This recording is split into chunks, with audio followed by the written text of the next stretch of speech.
E os discípulos ficaram admirados com as suas palavras, mas Jesus respondeu novamente e disse-lhes: Filhos, quão difícil é para os que confiam nas riquezas entrar no reino de Deus. Marcos capítulo 10, versículo 24.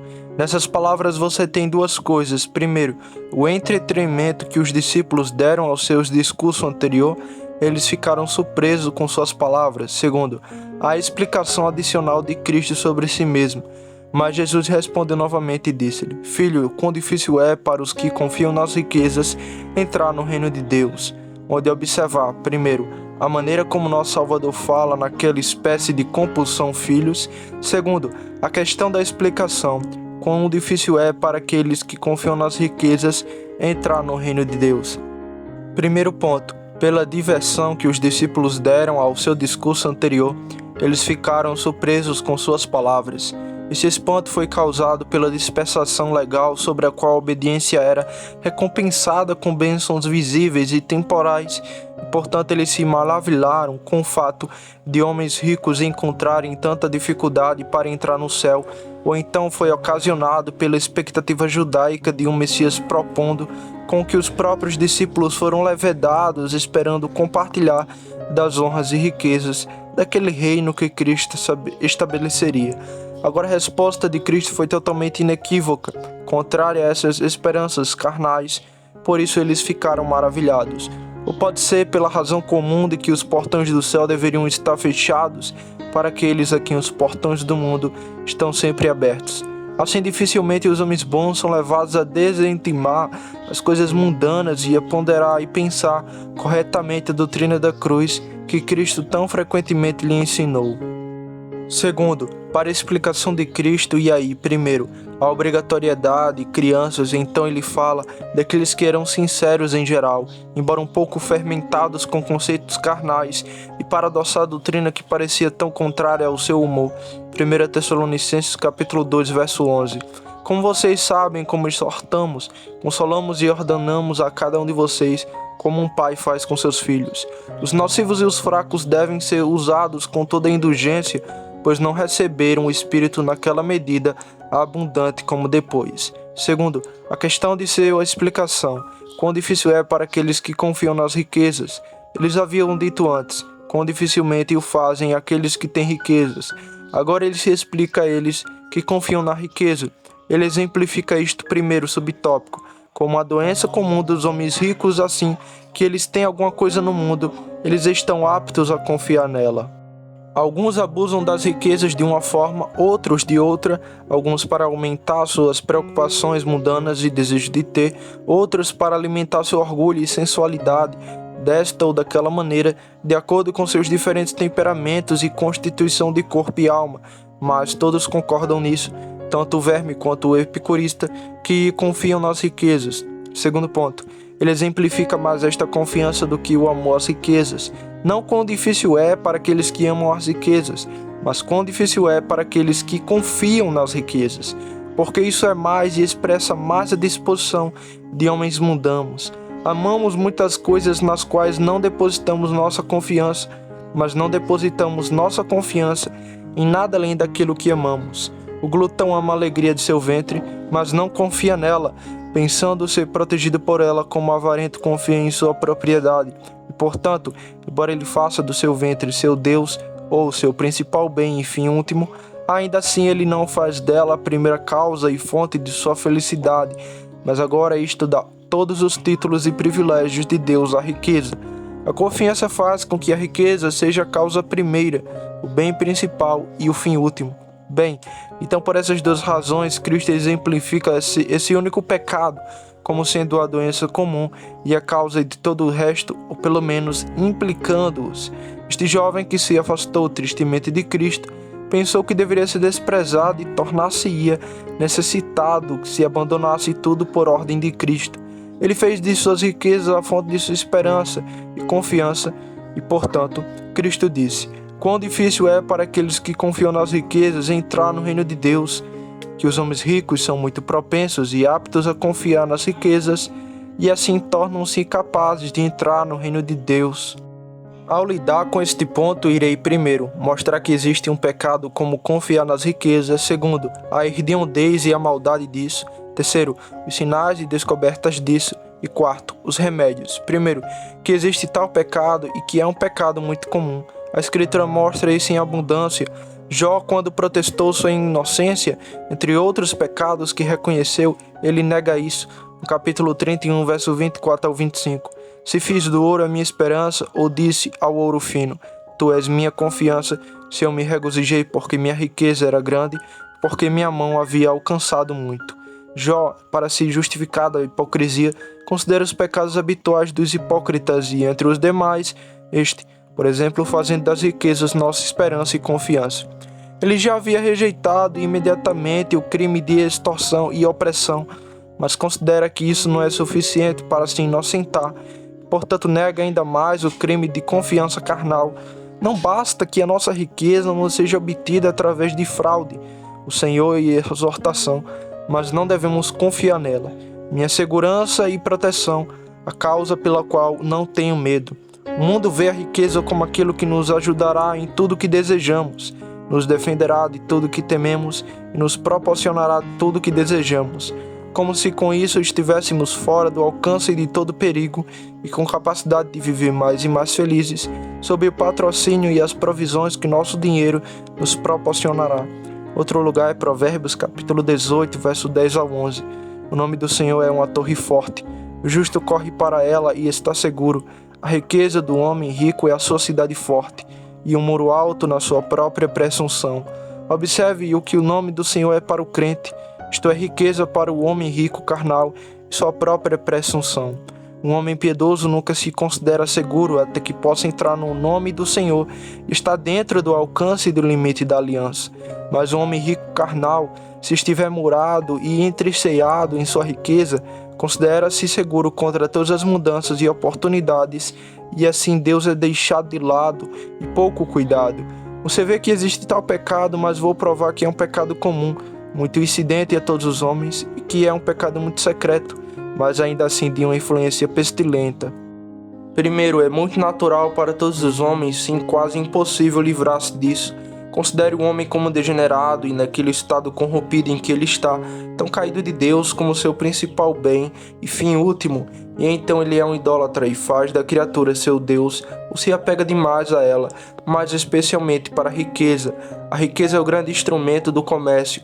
Não se pode negar que tem poder e influência sobre os assuntos humanos. Eclesiastes capítulo 10, verso 19. O dinheiro responde a todas as coisas. Pode fazer muito neste mundo inferior e nos salvar de muitos perigos.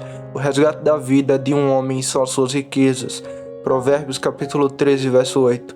Tem a sua utilização neste mundo como um meio nas mãos de Deus para sustentar e preservar a vida. Mas o que é mais comum do que um homem olhar para os meios subordinados e negligenciar completamente a causa primeira.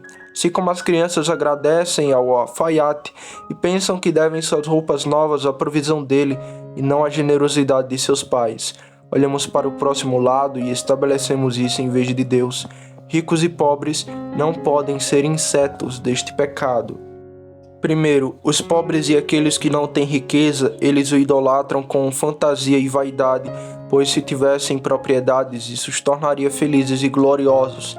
Porque não têm, confiam naqueles que têm, o que é idolatria. Veja Salmo 62, verso 9. Certamente os homens de baixo grau são vaidade, e os homens de alto grau são a mentira. Aparentemente os homens de baixo nível nada são e nada podem fazer para nosso alívio, assim como a vaidade, mas os homens de alto grau são a mentira, porque decepcionam aqueles que nele confiam para o erro de Deus. Infelizmente, eles não têm poder para ajudar nem prejudicar se o Senhor não quiser. Se o Senhor não te ajudar, como te ajudarei? 2 Reis, capítulo 6, versículo 27. E portanto não precisamos temer o risco de suas carcaças, nem de seu desagrado. Não precisamos, com tanta inquietação, cortejar seu favor e confiar naqueles que possuem riqueza. Segundo ponto. Mas isso ocorre principalmente com os grandes homens do mundo. Confiar no que eles têm, suas mentes ficam secretamente encantadas por suas propriedades quando elas são aumentadas para elas.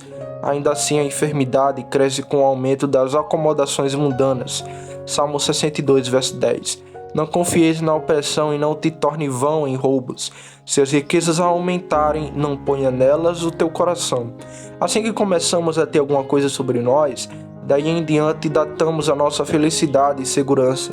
Muitos que em necessidade desprezam a riqueza e vivem numa verdadeira dependência da providência de Deus, assim que tem algo na criatura, começam a valorizar-se em uma taxa mais elevada, como se pudessem viver sozinhos sem Deus.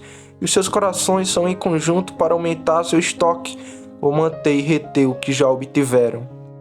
Segundo, é um pecado muito secreto e encontrado naqueles que são menos sensíveis a ele. Raramente ou nunca desconfiamos desta confiança, que é tão natural e tão comum. E por quê? Porque temos uma noção muito grosseira deste pecado de confiar nas riquezas. Um homem não pensa que faz do dinheiro seu ídolo, se não orar a ele, ou oferecer sacrifícios a ele, ou adorá-lo, ou cerimônias externas, como os pagãos faziam com seus ídolos de ouro e prata, ao passo que este pecado deve ser determinado não pela exibição de cerimônias, mas pela oferta de concupiscências, não pelo direito formal de culto, mas pelo fundamento secreto do coração em relação a ele. Embora não digamos ao ouro fino, tu és minha confiança, ou usemos uma linguagem tão grosseira para as riquezas como tu me livrarás ou colocarei minha confiança em você. Ainda assim, secretamente os idolatramos e o colocamos no lugar de Deus. Teria sido uma triste justificativa da inocência de Jó negar isso. Poucos hipócritas dizem isso em linguagem aberta, mas nossos corações dizem isso, embora não percebamos. Não há nada tão próximo e secreto no seio do homem como a sua confiança, mas o coração tem língua assim como a boca. Os pensamentos são chamados de palavras do coração. Sim, os teólogos geralmente observam que existem dois tipos de pensamento, implícitos e explícitos. A Escritura chama de pensamentos interiores. Seu pensamento interior é que sua casa continuará para sempre. Salmo 49, verso 11. Essa é a interpretação das nossas ações quando não fazemos de Deus a nossa porção, mas confiamos na abundância das nossas riquezas. Este é o nosso pensamento interior, a palavra do nosso coração. Vós sois meu Deus, na verdade dizemos. Tu és minha confiança, minha esperança e minha alegria, e estará ao meu lado quando todas as coisas cessarem e falharem, e não permitirá que eu queira ou seja injustiçado enquanto você durar. Estes são os discursos secretos do nosso coração. Cristãos, muitos podem, como oradores, declamar contra a vaidade da criatura e falar tão vilmente sobre dinheiro quanto outros, e dizer, sabemos que é apenas uma pequena terra refinada, mas seus corações se fecham com ela, eles são relutantes e separam-se dele por causa de Deus ou de acordo com a vontade declarada de Deus. Assim como não se diz que aquele que fala boas palavras de Deus confia em Deus, falar palavras ruins sobre as riquezas mundanas não nos incita de confiar nelas. Há uma diferença entre declamar como orador e agir como cristão. Bem, então é um pecado comum, mas secreto. Segundo ponto, meu próximo trabalho é mostrar o mal deste pecado e quão grande ele é, tanto no que diz respeito à sua natureza hedionda quanto aos seus efeitos nocivos. Primeiro subtópico, no que diz respeito à sua natureza hedionda, é uma renúncia a Deus e a criação de outro em seu lugar. Primeiro, é uma renúncia de Deus e a retirada de sua honra. O coração do homem está tão consciente de sua própria fraqueza que não ficará muito tempo sem um apoio. Deve ter algo que se apoiar. Agora, naturalmente, não temos respeito pelas coisas invisíveis, de modo a escolhê-las e descansar sobre elas, mas aceitamos facilmente o que está ao nosso alcance. Por uma vil ingratidão, pervertemos a generosidade de Deus em uma decepção dele. Assim como as prostitutas amam mais os dons do que o homem, tomamos os dons de Deus, descansamos sobre eles e os colocamos no lugar de Deus. Nenhum homem pode confiar em Deus e nas riquezas também. Portanto, se confiamos nas riquezas, o coração é desviado e levado para longe de Deus. Aqueles que observam vaidades mentirosas abandonam a sua própria misericórdia. Jonas capítulo 2, verso 8. Eles dão as costas a Deus e se entregam a esses vãos confortos aqui no mundo.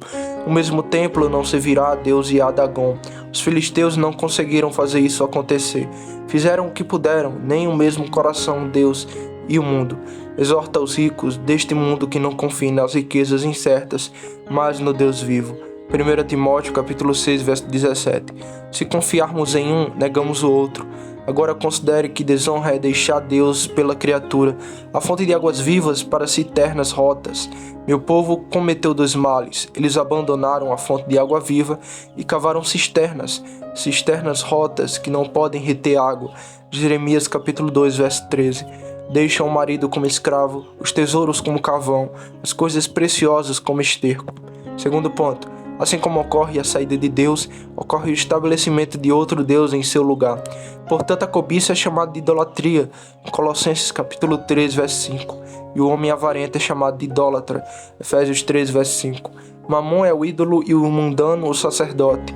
Nossa confiança não é apenas desviada, mas colocada em outro lugar, enquanto esperamos aquilo da riqueza que deve ser esperada somente de Deus. A confiança em Deus é uma confiança que nenhum mal nos acontecerá e nada verdadeiramente bom nos faltará enquanto permanecermos com Ele.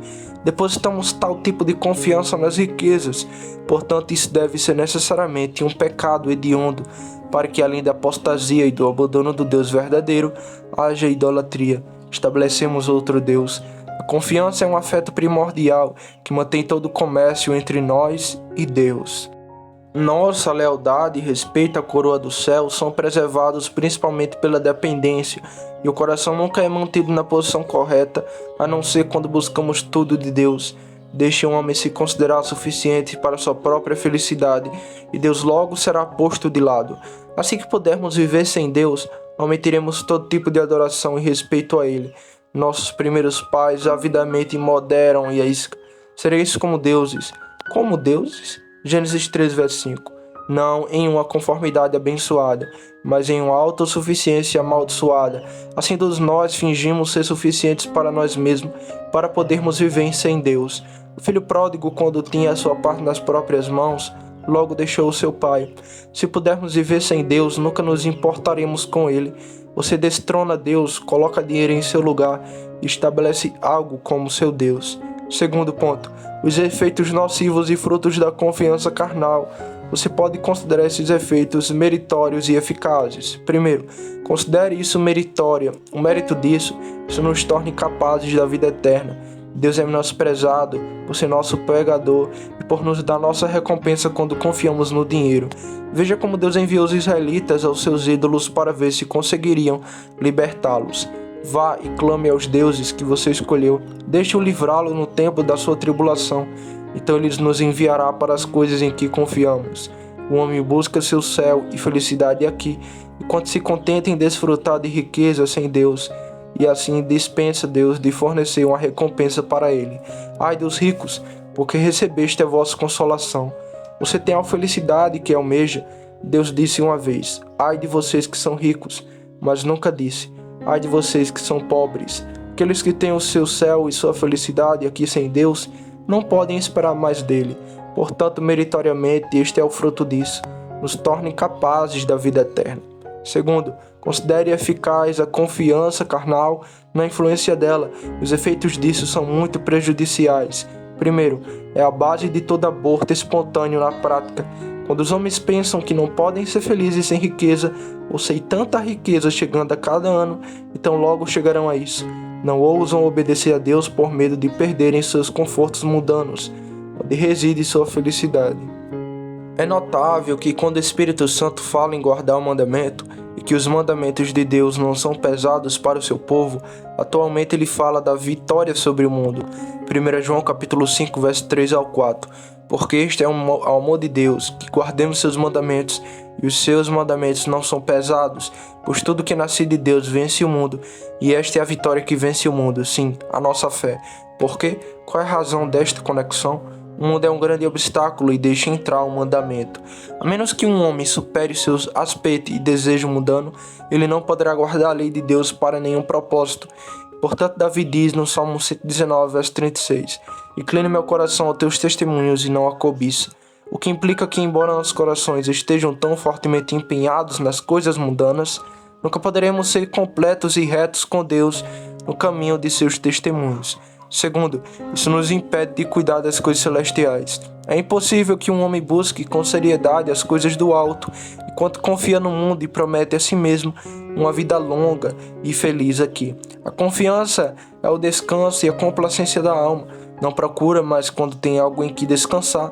Portanto, quando descansamos aqui, todas as outras felicidades são negligenciadas. Não há necessidade em sua condição. Alma, tem muitos bens acumulados para muitos anos. Fique tranquilo. Lucas 12:19.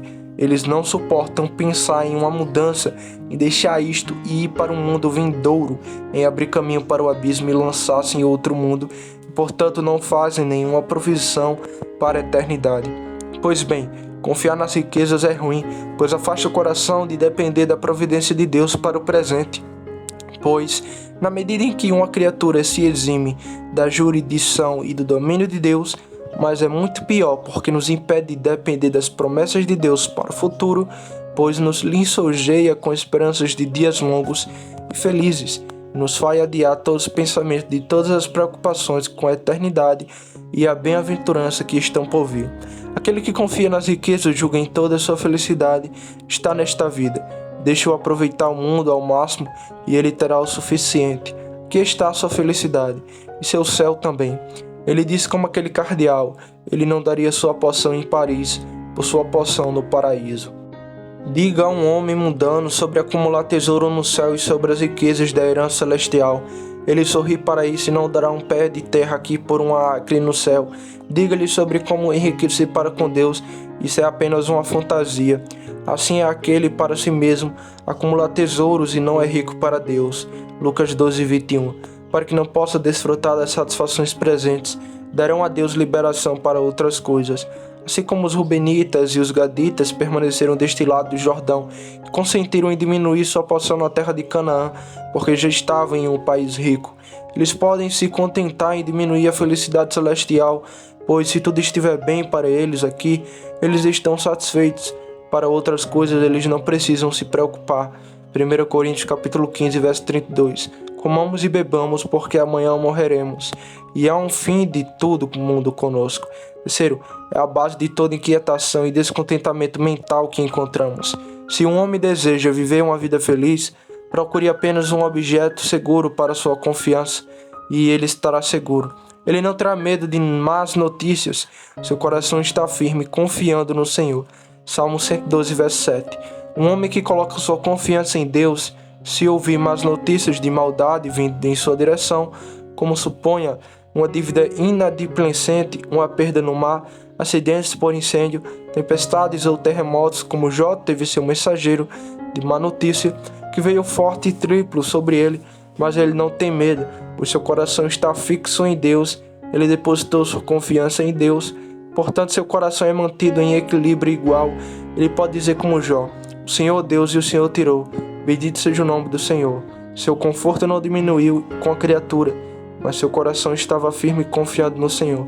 Mas agora, quando o homem coloca sua alegria e seu contentamento sobre o poder da criatura, ele está sempre sujeito a grande desânimo e inquietações ansiosas.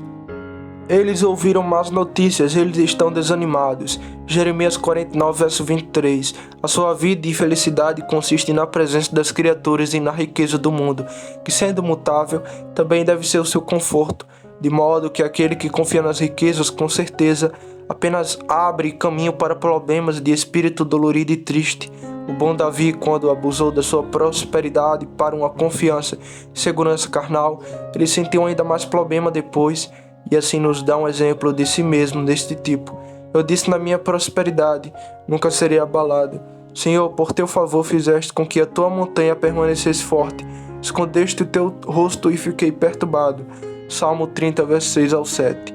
Ele nunca desejará problemas àquele que deposita sua confiança em algo desse lado de Deus, mas sobe e desce enquanto seus confortos mundanos vão e vêm.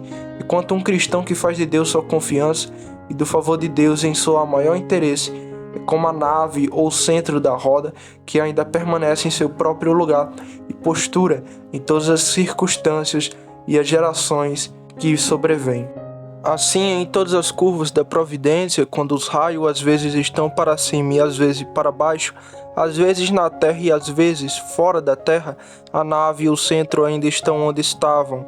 Bem, então se você deseja conhecer a verdadeira paz, não deixe seu coração se fixar em grandes propriedades que estão sujeitas a tantas mudanças, mas confie no Senhor e seu coração será estabelecido. Terceiro ponto, vendo dar alguns sinais a descobertas deste mal secreto, confiança e confiança nas riquezas. Primeiro, quando os homens oprimem e praticam o que é mal e pensam em suportá-lo com sua riqueza, poder e grandeza, como se não houvesse Deus acima para chamá-los à sua prestação de contas, ou como se não houvesse ou não poderia haver uma mudança nos assuntos humanos que Deus pudesse rebaixá-lo o suficiente e sua honra fosse lançada no pó, e os pobres e aflitos seriam exaltados. Deus lança o mundo para cima e para baixo, para que a miséria não precise de conforto, nem de poder, freio. Às vezes Deus coloca isso, às vezes outro tipo de homem, que ainda por meio de todas essas mudanças ele pode manter o mundo em ordem, que pensam que podem fazer qualquer coisa porque está no poder de suas mãos.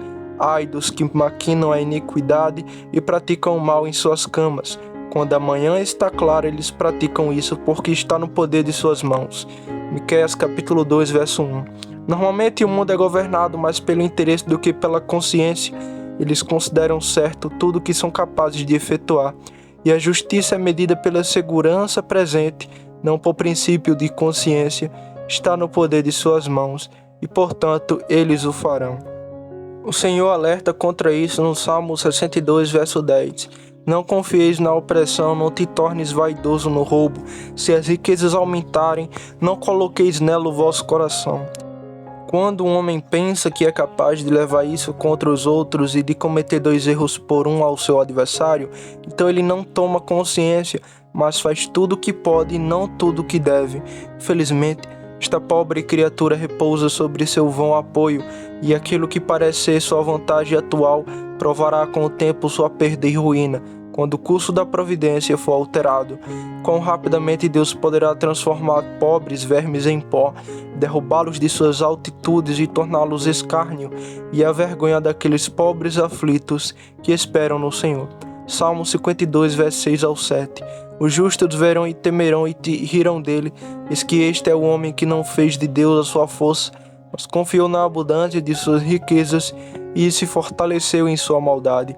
Este é aquele homem corajoso e galante do mundo que nunca pensou em garantir a sua grandeza pela proteção de Deus, nem se aplicou à piedade e à justiça, nem imaginou que tais coisas seriam úteis para sua segurança atual, mas resolveu-se pela riqueza e pela perversidade, empreendimentos para estabelecer e perpetuar sua grandeza. Mas como Deus refutou todas as suas vãs e falsas esperanças e trouxe destruição total sobre ele, assim tem sido e assim será novamente, até que o mundo aprenda a ficar mais sábio com todas as mudanças que Deus operou diante de seus olhos. E portanto este é um sinal de confiança na riqueza, quando os homens se tornam orgulhosos, insolentes e autoritários, e falam rudemente. Os ricos respondem rudemente. Provérbios 18, 23. 1 Timóteo capítulo 6, verso 17. Exorta os ricos deste mundo que não sejam altivos, nem confiem nas riquezas incertas, mas no Deus vivo. Segundo ponto, cuidado e solicitude excessivo para obter riqueza. A multiplicação das práticas mundanas vem da descrença em Deus e da confiança nos meios. Trabalhe para não ficar rico, pare com sua própria sabedoria. Provérbios 23 e 4. Este trabalho árduo para colocar o mundo em nossas mãos demonstra que o estimamos além do que ele merece. Na verdade, existe um trabalho legal, a riqueza pode ser buscada para as necessidades da vida e do exercício de boas obras, mas quando os homens fazem disso seu principal cuidado, colocam nele a sua felicidade. Agora, porque é difícil distinguir o trabalho honesto do cuidado mundano, a melhor maneira será você considerar a desproporção de seu esforço em relação às coisas terrenas, espirituais e celestiais, pois nosso Salvador, quando descreve o tolo carnal que confiou na abundância de suas riquezas, ele nos diz em Lucas 12, 21, assim é aquele que acumula para si tesouros e não é rico para com Deus. Quando os homens buscam o mundo com seriedade e fazem escassas provisões para o céu e a felicidade de suas almas preciosas e imortais, quando nunca cuidam da garantia de seu interesse nas coisas que estão por vir, quando as vacas magras devoram as gordas, quando isso que deveria ser procurado primeiro ou é procurado por último, ou não é procurado. Então os homens confiam nessas coisas exteriores. Certamente você imagina uma felicidade maior no desfruto das coisas mundanas do que deveria. As Escrituras observam como sinal deste respeito desordenado uma pressa em enriquecer. Uma herança pode ser obtida às pressas no início, mas o seu fim não será abençoado. Provérbios capítulo 20, verso 21. E no capítulo 28, verso 20. Aquele que apressa em enriquecer não será inocente. E o verso 22. Quem se apressa a enriquecer tem mal olhado e não pensa que a pobreza o atingirá. Quando os homens são tão zelosos em começar uma propriedade, aproveitando todas as oportunidades, procurando obtê-la por meio indireto, e pensando assim em fazer a eles e aos seus felizes, essa desordenação provará ser sua ruína e ruína. Ao concedê-lo conforme a orientação de Deus, ninguém é tão lento para consegui-lo, ninguém é tão zeloso. Certamente aquele que crê não se apressar.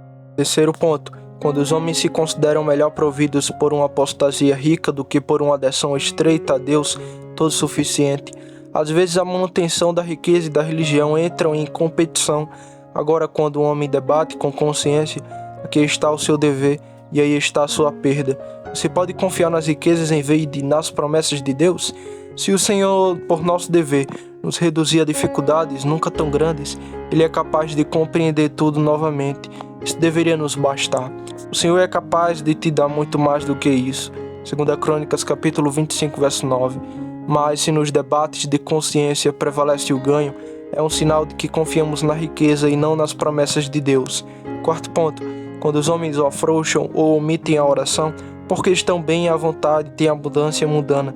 Esta é uma verdade certa, que a confiança em Deus ou a oração ou o reconhecimento de Deus sempre andam juntos. Confia nele em todos os momentos, ó povo. Abram seus corações diante dele. Salmo 62, verso 8. Se o coração for retirado da criatura, será muito para Deus. Mas quando os homens estão satisfeitos e pensam que não precisam dele, ficam, portanto, frios e descuidados em seu discurso para com ele. Pode ser que a sua aflição Deus os ouça, mas em outras ocasiões o trono da graça permanece negligenciado. Eles têm outras confianças e dependem de algo deste lado de Deus, ou Deus seria mais frequentemente reconhecido. Quinto ponto. Quando os homens pensam que a riqueza os protegerá suficientemente contra todas as mudanças, e que quando a tiverem não verão nada além de dias felizes, e portanto entregarão-se com segurança para desfrutar os prazeres desta vida. Alma, tens bens guardado para muitos anos, relaxe, coma, beba e seja feliz. Lucas 12, 19. Sensualidade, segurança e orgulho são frutos da confiança carnal. Eles confiam nas suas riquezas e se gloriam na multidão das suas riquezas. Salmo 49, verso 6. Como se sua felicidade e sua principal permanência residissem neles, não apenas contra as oportunidades desta vida, mas contra as ameaças, a vingança e o julgamento de Deus. Daí os homens buscam seu apoio e conforto e esperam por ele e pelos deles. Provérbios 10 e 15. A riqueza do homem rico é sua cidade forte. Um centavo na bolsa dele é melhor do que o Deus do céu. Aqui está a sua grande segurança, a garantia e a segurança da sua felicidade, como se Deus não pudesse derrubá-lo maravilhosamente. Sexto ponto. Quando os homens são tão relutantes em renunciar às riquezas, quando Deus os chama para si, é um sinal de que confiam nelas, não em Deus. A alma do homem deve estar justamente equilibrada e no ponto de indiferença às coisas mundanas para obter ou manter, querer ou ter, como Deus quiser, até que nossas resoluções sejam tão facilmente voltadas para um lado quanto para o outro. Nunca seremos considerados totalmente livres desse pecado de confiar nas riquezas, mas certamente estamos profundamente contaminados com isso quando estamos tão desanimados com as perdas mundanas. Aqueles que choram como se não chorassem. 1 Coríntios 7:31. 2 Pedro capítulo 1, verso 5. Adicione à temperança paciência. Se houvesse moderação no uso das coisas mundanas, isso daria lugar à paciência. Gregório diz: Jó perdeu seus bens sem tristeza, porque os possuiu sem amor. Mas é sinal de que amamos demais quando murmuramos contra Deus. E o coração fica tão deprimido quando eles são levados pela providência de Deus, como se toda a nossa felicidade tivesse acabado. Certamente as riquezas são muito valorizadas e o mundo é desejado com muita impaciência. quando são tão profundamente lamentadas, se quando eles ganham asas e desaparecem, eles lamentam como se seu Deus tivesse partido. Vocês tiraram os meus deuses que fiz e o sacerdote, foram embora. E o que mais eu tenho? O que é que isso me dizes? Que tens? Daí surge seu problema, tristeza de coração. Juízes capítulo 18, versículo 24. Quarto ponto. Pelos remédios contra esse segredo e grande mal de colocar nossa confiança nas coisas terrenas. Primeiro, a título de consideração. Considere que a incerteza das riquezas deveria intimidar nossa confiança nelas, para que não confie nas riquezas incertas. 1 Timóteo capítulo 6, verso 17. O que depende de mais incerteza do que nossa propriedade externa, e você confiará neles? Quem confiaria em outro que certamente falharia em sua maior necessidade? Porás os teus olhos naquilo que não existe? Pois as riquezas certamente fazem para si asas e voam para longe, como a águia em direção ao céu. Provérbios capítulo 23, verso 5. Um homem não está melhor e mais suficientemente provido para o seu jantar, porque há um bando de aves selvagens agora alojados em seus campos. Eles podem em breve voar para longe. As riquezas são como criaturas aladas, comparadas às águias que voam em direção ao céu. Como eles se foram, de quantas maneiras o Senhor pode tirá-los de nós? Há o fogo, o ladrão, as negociações fraudulentas, os processos vexatórios, os julgamentos públicos, o desprazer dos tempos. Muitas são as asas que as riquezas têm, e portanto, a menos que um homem tenha a intenção de ser enganado, por que deveria confiar nelas? E isso deve ser profundamente pensado em nossa maior prosperidade, especialmente quando temos muitos exemplos diante de nossos olhos. Infelizmente, quanto há que gastaram toda a sua inteligência e trabalho, ou melhor, e consciência de aventura para obter uma propriedade, e tudo isso foi num instante, e eles têm herdeiros nos quais nunca pensaram, e ainda assim o mundo é tão ganancioso por essas coisas como sempre. Segundo ponto, considere ninguém jamais confiou no mundo, mas eles têm motivos para reclamar sobre o assunto. Achamos que a riqueza pode fazer grandes coisas por nós e nos manter acima de qualquer outra coisa para nos fazer felizes. Mas descobrimos que é diferente. Deus tem ciúme de nossa confiança e a criatura que é vaidosa se torna ainda mais vaidosa por nossa dependência dela. Deus se comprometerá a decepcionar uma confiança carnal. Aquele que confia nas suas riquezas cairá. Provérbios capítulo 11, verso 28. Terceiro ponto. Considere quanto mais riqueza, muitas vezes maior o perigo. Portanto, devemos confiar nisso? Numa rede, quando os peixes grandes são capturados, os menores escapam. Uma grande árvore, pela grandeza e espessura de seus galhos, faz com que outros a contêm, ou ela cai com seu próprio peso. Nabucodonosor levou cativos os príncipes e nobres quando os pobres foram deixados na terra. Assim como muitas vezes os ladrões e salteadores cortam o dedo por causa do anel, quando não podem arrancá-lo de outra forma, o homem também é destruído e feito presa por causa de sua riqueza. Quarto ponto. Considere a inutibilidade da riqueza sem Deus. Não pode torná-lo satisfeito, seguro, feliz e confortável. Lucas 12, verso 15. A vida de um homem não consiste na abundância das coisas que ele possui. Um homem não vive de sua riqueza, não só de pão, conforme Mateus capítulo 4, verso 4, mas pela providência de Deus. Não digo apenas que eles não podem torná-lo feliz e sábio, certamente eles não podem fazer isso, mas não podem torná-lo mais saudável, alegre e confortável, de modo que, quer você queira ou não, finalmente você será levado a depender de Deus, mas especialmente a sua inutibilidade é vista no dia da morte e no dia da ira. No dia da morte, quando o homem deve escapar do abismo da eternidade e lançar-se no oceano profundo do outro mundo. Qual é a esperança do hipócrita, embora ele tenha ganhado quando Deus o levar embora sua alma? Jó 27, verso 8. Quando você tiver que morrer e nada permanecerá com você, a não ser a amarga lembrança de uma propriedade, seja mal adquirida ou mal gasta. Oh, quão amargo e doloroso será para você lembrar-se da iniquidade do tráfico, lembrar-se dos gritos das viúvas oprimidas, ou dos órfãos, ou dos pobres negligenciados, ou do seu orgulho e luxo, e da semeadura na carne quando Deus vier tomar afastar a alma, ou então no dia da ira. Em Provérbios 11, verso 4. As riquezas não lucram no dia da ira interna, quando uma centelha da ira de Deus acende sobre a consciência, nossos pensamentos são despertados contra nós e caem como um fardo pesado sobre nós. Ó, o que todas as asas riquezas farão. Para aludir a essa, Provérbios capítulo 6, verso 35. Eles não considerará nenhum resgate, nem ficará satisfeito, embora você dê muitos presentes. A justiça não será subornada, nem todo o dinheiro, nem você tem que lhe comprará um perdão. E no dia da ira externa, nem a sua prata, nem o seu ouro os poderá livrar no dia da ira do Senhor. Zacarias 1,18. Assim como a mula de Absalão o deixou pendurado pelos cabelos, assim as riquezas irão embora e te abandonarão em toda a sua miséria. Quinto ponto, pense seriamente nisto, que Deus é o autor de toda a riqueza e o dispor soberano dela, e portanto, o que o tenhamos ou não, devemos confiar em Deus. Se a riqueza falhar e não a tivermos, então é manifesto que não devemos confiar nela. Se aumentar ainda assim no dever levar a confiar em Deus, que nos dá o que temos, por qualquer meio que chegue a nossas mãos, é o que seu presente, é a bênção do Senhor que enriquece. Provérbios capítulo 10, verso 22. Se as riquezas chegam até você por herança de seus antepassados, foi pela providência de Deus que você nasceu de amigos ricos e nobres, e não de mendigos.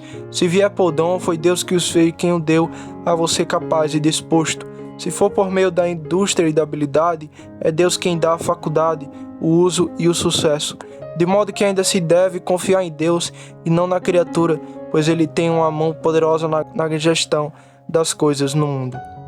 Segundo, a título de prática. Primeiro, ore mais para ser protegido deste pecado do que da pobreza, ou seja, para ter riqueza e não confiar nela. É um dom extraordinário de Deus e deve ser buscado com maior cuidado, diligência e frequência de oração e jejum do que saúde, promoção, vida ou qualquer outra coisa. Para os homens é impossível, mas não para Deus, porque para Deus todas as coisas são possíveis. Somente Deus pode fazer isso completamente. Este deveria ser o pedido constante dos homens ricos. Senhor, que eu não confie no que tenho. Esta é uma bênção maior do que a maior abundância do mundo. No versículo 27. Segundo ponto, esteja mais pronto para observar oportunidades de caridade, para distrair e dispersar seus bens do que para aumentá-los, pois não há nada que nos liberte tanto deste pecado quanto o exercício contínuo da caridade ou a doação de esmolas. Portanto, seu grande cuidado e deleite deve ser dar ouvidos às ocasiões de caridade para o alívio dos pobres e para a Igreja de Deus, e alegrar-se quando são oferecidas ocasiões para fazer o bem. Aqueles que buscam oportunidades de ganhar confiança nas riquezas, mas aqueles que buscam oportunidade de fazer o bem, mostram que estão livres deste pecado. Venda o que você tem e dê esmolas. Providencie para você sacos que não envelheçam, um tesouro nos céus que não acabe. Lucas capítulo 12, verso 33. E também então você confiar nas promessas. Seu ofício não é o de tesoureiro, mas o de mordomo, para tê-los em suas mãos, não em seus corações. Caso contrário, não você, mas seu peito é rico. Terceiro ponto, trabalhe pela fé para fazer de Deus sua confiança. Para que não confie nas riquezas incertas, mas no Deus vivo. Confiar em seu poder, misericórdia e bondade para tudo que você tem e precisa. O pão nosso de cada dia nos dai hoje. 1 Timóteo 6,17. O pão nosso, para proteção e provisão. Quando Deus lhe dá riqueza, suspeite do que seu coração pode fazer com elas. É bom temer sempre, principalmente quando temos o que desejamos ou desejamos. Portanto, continue olhando para Deus, tirando o seu sustento de suas mãos e orando a Ele e abençoando diariamente por seu suprimento. Isso tornará a sua propriedade doce e confortável para você e livre daquelas armadilhas com as quais, de outra forma, irá ficar onerado. Quarto ponto, certifique-se de obter graça junto com a propriedade, pois caso contrário será uma armadilha para você. A coroa dos sábios são as suas riquezas, mas a loucura dos tolos é loucura. Provérbios 14, 24. As riquezas são como são usadas. Se caírem nas mãos de um homem piedoso e sábio, serão uma coroa e um ornamento. Caso contrário, uma armadilha, pois os emprega para a honra de Deus e para o bem da igreja e do Estado, e é mais útil publicamente. Mas o outro se torna mais arrogante e feroz, e desdenhoso das coisas sagradas, sensual e vaidoso, e come e bebe, se vangloria das boas dádivas de Deus, que poderiam ter um uso mais nobre. Então Eclesiastes capítulo 7, verso 11. A sabedoria é boa com a herança. É bom ser sem ele, mas visivelmente melhor com ele. Não se diz que uma herança é boa sem sabedoria ou graça. Não é reservada aos proprietários para sua dor. Então em Provérbios capítulo 17, versículo 16 vai dizer: Portanto, há um preço na mão do tolo para obter sabedoria, visto que ele não tem coração para isso. Muitos homens têm um preço, mas não têm coração. Uma propriedade é apenas como uma espada na mão de um louco, quando o homem deseja graça para melhorá-la.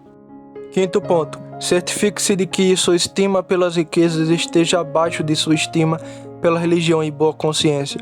Como disse Nazianzeno sobre sua eloquência, ele tem algo de valor para considerar como nada para Cristo. Por toda a minha riqueza e glória, só isso eu ganhei, ter água ao qual posso preferir meu Salvador. Isto é como a mulher vestida do sol e a lua debaixo dos pés, em Apocalipse 12, verso 1, desprezando todas as coisas mundanas e sublunares por Cristo. Sexto e último ponto.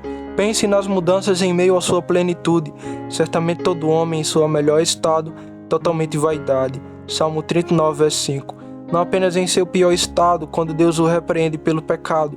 Deveríamos fazer suposições e ver como podemos suportar a perda de todas as coisas, quando elas são representadas apenas em vaidade e imaginação. Abacuque capítulo 3, verso 17 ao 18. Embora a figueira não floresça, nem haja fruto na videira, ainda assim me regozijarei no Senhor e me alegrarei no Deus da minha salvação. O tolo não ousou supor o acidente daquela noite. Tolo, esta noite tua alma será exigida de ti. Lucas 12, 20. A segurança é um covarde, familiarizar a alma com uma suposição de perda e perigo.